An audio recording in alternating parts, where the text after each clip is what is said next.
กระดำโคจะนี่ทุกคนเหมือนภาพ AI เหมือนภาพแต่งเนาะอ๋อเท่านี้เนาะไปเบิ่งเพิ่นได้นกทุกคนโอ้โหสีมือแน่นอนนี่รอเตี้ยวก็ได้เบิ่งอยู่เบิ่ง โอ้โหนี่ป๋อทุกคนเพิ่นได้ลายลีรอเนาะป้าเพิ่นประดิษฐ์ธงเพิ่นนี่หยิบใส่ขวดนี่หยิบใส่กับข้อขวดเนาะเวลาอยากใส่เฮาก็เปิดตัวนี้ทักทายสบายดีนะทุกคนตอนนี้อยู่กับ2บ่าวสำรองบ้านป่าคือทั้งมื้อแรงทุกคนบ่าวสำรองว่าสิไปออกไต่ตาเนาะออกไปการนั่นตะแตนอยู่พี่แหละอยู่ห้วยทางมาบ้านเก่าเนาะทางมาทางดงวายเนาะระยะทางจากเพื่อนบ่าวสำรองหาอันบอนการตะแตนก็ประมาณ3 ถึง 4 5 กิโลพุ่นแหละได้ย่างออกมาหนึ่งก็ไปผ่านดงออกมาอีกเนาะทุกคนเพราะว่าบ่าวสำรองย้ายไปอยู่ดงเนาะแล้วก็ผ่านหัวผ่านสวนเขาผ่านทุ่งไร่ทุ่งนาผ่านห้องเนาะอย่างน้ำลุยมาเยื้องอยู่พี่เนาะไปดุนไปส้มนะกันทุกคนว่าบ่าวสำรองสิได้หรือบ่ได้เนาะ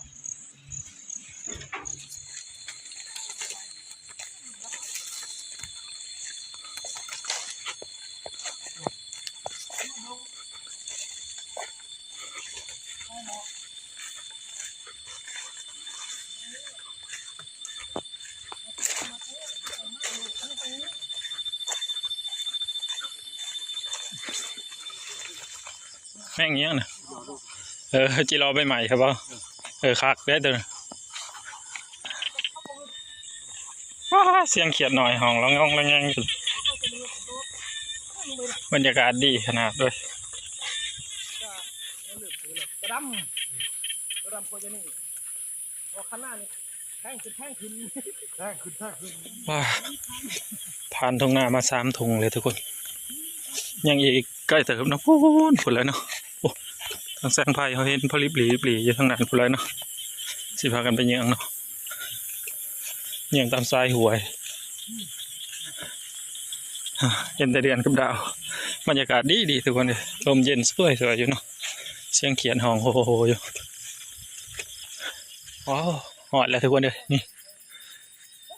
ตั้งแต่ในนี้เพิ่นสิอยู่ตามใบไผ่นี่แหละทุกคนเนาะพูนพุ่นเด้อพวกอันนี้เนาะจับตามใบไผ่แหละแต่สูงเลยเอาบ่ถึงทุกคนเลยนี่ทุกคนนี่ตั้งแต่ในนี่เลยเนาะตั้งแต่น้อยบ้านมาสมลองเอิ้นว่าตั้งแต่ปอกทุกคนนี่ทุกคนเห็นว่าเพิ่นกินใบไผ่อยู่เนาะตัวแม่เพิ่นเริ่มไข่เลยเด้อทุกคนนี่เห็นบ่แต่ก่อนเขาว่าหลายอีหลีเด้อทุกคนเห็นบ่นี่เพิ่นกินใบไผ่จนซอยเบิดแต่ตอนนี้คนมากานมาเยื่องทุกมื้อเนาะเบิดคือกันโอ้ทุกคนสูงเลยเนาะสมองดึงลงมา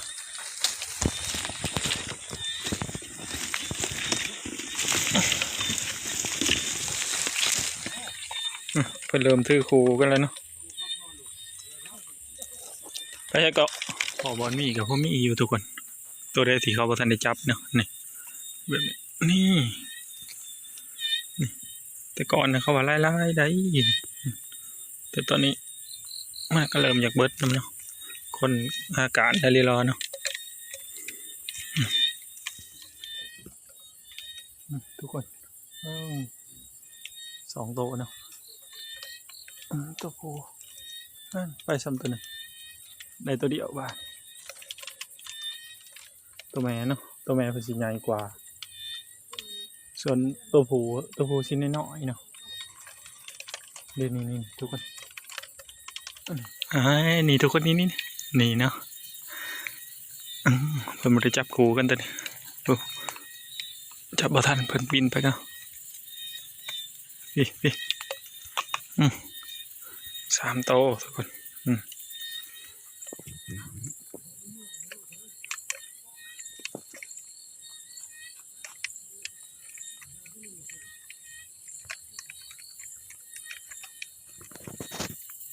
เขาสิ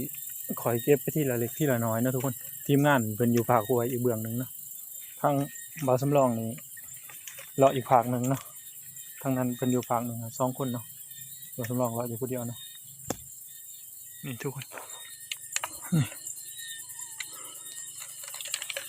นี่เนาะมีหลายโต๊ะอยู่ตรงนั้นบ่าวสำรองสิดึงลงมาเนาะ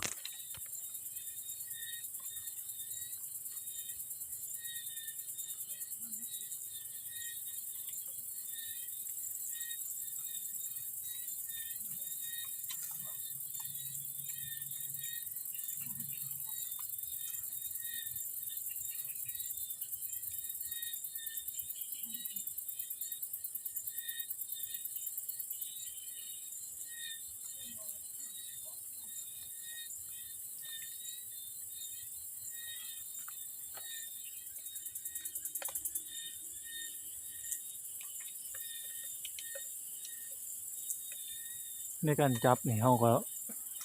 ต้องจับทีละโต๊ะเลยทุกคนจับหลายก็บ่ได้เนาะเพราะว่าค่าน้ำเนาะเพิ่นปบมาอยู่ตามไหมอันเพิ่นปบเขาเยี่ยงก่อนเนาะนี่ทุกคนนี่เพิ่นกำลังกินใบอันนี้ใบไผ่อยู่เนาะควันเขาเยี่ยงเนี่ยมันเป็นห้วยไกลๆทงหน้าเนาะเลาะทงหน้าอ้อมหอบอยู่เนาะเป็นห้วยลำห้วยเลาะยาวลงไปบรรยากาศดีทุกคนเลยเสียงเขียนห้องโฮโฮอยู่เนาะ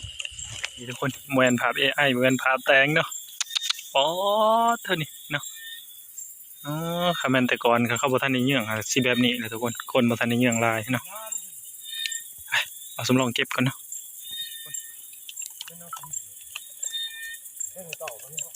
เด้ทางหลัง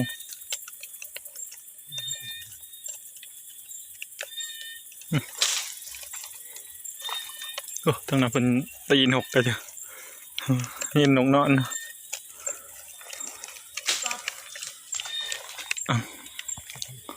คันมีพอได้จับเลยสิใครอยู่นะทุกคนเนาะ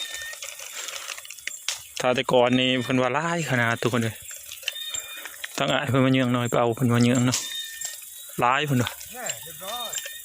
โอ้ตีเอานกก็ได้อีกใส่เบิ่งอย่าเบิ่งใส่ไปเบิ่งเพิ่นได้นกทุกคนโอ้โหสีมือแน่นอนนี่รอตีเอาก็ได้เด้อโอ้โหพอตีเอานกทุกคนเลยไม่ลูกกินข้าวสีมือแน่นอนเลยเนาะตีเอานกกระแทกก็ได้อ๋อทุกคนกับกาบอยู่เทิงพุ่นเนาะโอ้โอ้โคลายเลยเนาะโอ้เพิ่นเยอะแต่เก่าสินับใช่ ปอดเพิ่นว่าตะกี้แห้งลายกว่านี้เนาะแต่สำหรับเฮาที่บ่เคยมาอย่างนี้จำนี้ได้ว่าลายแห้งนี่ใส่นี่โอ้ก็โอ้นี่ทุกคนโอ้ตายเลยเนาะนี่ถ้าพี่ก็มีนี่ตัวนี้ก็ลายนี่จับบ่เทิงเนาะจับบ่ลงมาบ่โอ้เต็มอยู่เท่าพวกบ่ยอมลงมาบ่ลงดึงแห้งก็บ่ลงหอดเลยฟาดเนี่ยบ่ได้ลงนี่ทุกคนเมื่อที่มันนี่แต่กลางให้มันกินเมื่อนี่เลยลงผ่าน